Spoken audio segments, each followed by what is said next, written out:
শিক্ষকদের জ্ঞানের দীপ্ত আলোয় আলোকিত হয়ে ফুটে উঠুক আগামীর শত শত ফুল। আসসালামু আলাইকুম। চলুন আজ একটু ঘুরে আসা যাক চুয়াডাঙ্গা জেলার আলমডাঙ্গা থানার কালিদাসপুর ইউনিয়নাধীন জগন্নাথপুর শ্রীরামপুর মাধ্যমিক বিদ্যালয় থেকে। জগন্নাথপুর শ্রীরামপুর মাধ্যমিক বিদ্যালয় শিক্ষার আলোতে পথ চলা এক জীবন্ত মশাল, যে মশালের আলোয় আলোকিত হয়ে আজ অনেকে হয়েছেন এই জাতি গড়ার কারিগর। আর এই জগন্নাথপুর শ্রীরামপুর মাধ্যমিক বিদ্যালয় একটি পরিচ্ছন্ন সবুজ শান্ত পরিবেশে গড়ে ওঠায় শিক্ষা প্রতিষ্ঠান। কুষ্টিয়া চুয়াডাঙ্গা হাইরোডের পাশে অবস্থিত হওয়ায় বিদ্যালয়টি যোগাযোগের ব্যবস্থাও অত্যন্ত সহজ ও সুবিধাজনক। বিদ্যালয়ের চারদিকে বিস্তীর্ণ খেলার মাঠ, গাছপালা আর সবুজ প্রকৃতির মাঝে মুক্ত বাতাসে শিক্ষার্থীদের মননশীলতা ও মানসিক বিকাশে ভূমিকা পালন করে আসছে। কারণ একটি বিদ্যালয়ের সুন্দর পরিবেশ শুধু লেখাপড়ার মানটাই বাড়ায় না, পাশাপাশি এনে দেয় মনকে প্রশান্তি করে দেয় এবং বিদ্যালয়ে পড়াশোনার প্রতি আগ্রহ বাড়িয়ে দেয়। এই বিদ্যালয়ের প্রাঙ্গণে ছুটে চলা সেই শৈশবের পাঁচটি বছর কেটে গেছে এই প্রাঙ্গণেই। সেই ছোট্টবেলা, একই সাথে প্রাথমিক মাধ্যমিকের গণ্ডি পেরিয়ে গেছে অনেকেই। হয়তো অনেকের মনে পড়ে এই বিদ্যালয়ের সেই ছোট্টবেলার কথা, মনে পড়ে যায় বিদ্যালয়ে টিফিন ভাগ করে খাওয়ার কথা, হয়তো মনে পড়ে যায় ঘন্টা দেওয়ার সাথে সাথে সেই বাড়ি ফেরার কথা। চলুন সেই বিদ্যালয়ের শিক্ষকদের কাছ থেকে শুনে আসা যাক বিদ্যালয়ের আন্তঃপ্রান্ত সহ প্রাক্তন ছাত্রছাত্রীদের নিয়ে মূল্যবান কিছু কথা। আসসালামু আলাইকুম স্যার, ভালো আছেন আপনারা? স্যার, আমরা হ্যালো আলমডাঙ্গা ফেসবুক পেজের পক্ষ থেকে আপনাদের স্কুলে আসছিলাম স্যার ভিডিওগ্রাফি করার জন্য। তো স্যার আজকে এসে স্কুলটা দেখলাম খুবই সুন্দর এবং অনেক ছাত্রছাত্রী। স্যার, আমরা জানতে চাচ্ছি স্কুলের প্রতিষ্ঠাতা কাল কত এবং এখন বর্তমান ছাত্রছাত্রী কতজন আছে?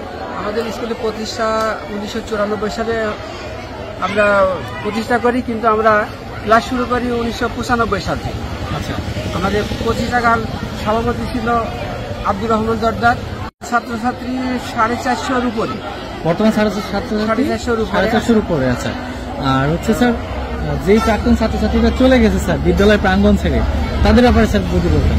প্রাক্তন ছাত্রছাত্রীরা চলে গেছে, তারা অনেকেই মেরিন ইঞ্জিনিয়ার হয়েছে, অনেক এমবিবিএস ডাক্তার হয়েছে, অনেকে বিশ্ববিদ্যালয়ে পড়ে কলেজের শিক্ষক হয়েছে, অনেকেই ভালো বিশ্ববিদ্যালয়ে লেখাপড়া করছে, আর প্রাইমারি শিক্ষক হয়েছে, অনেকে হাই স্কুলের টিচার হয়েছে, অনেকে ওই মাদ্রাসার শিক্ষক হয়েছে। আচ্ছা, আমাদের ছাত্রছাত্রীরা যেখানে থাকুক, ভালো থাকুক, সুন্দর থাকুক, এই কামনাই করি।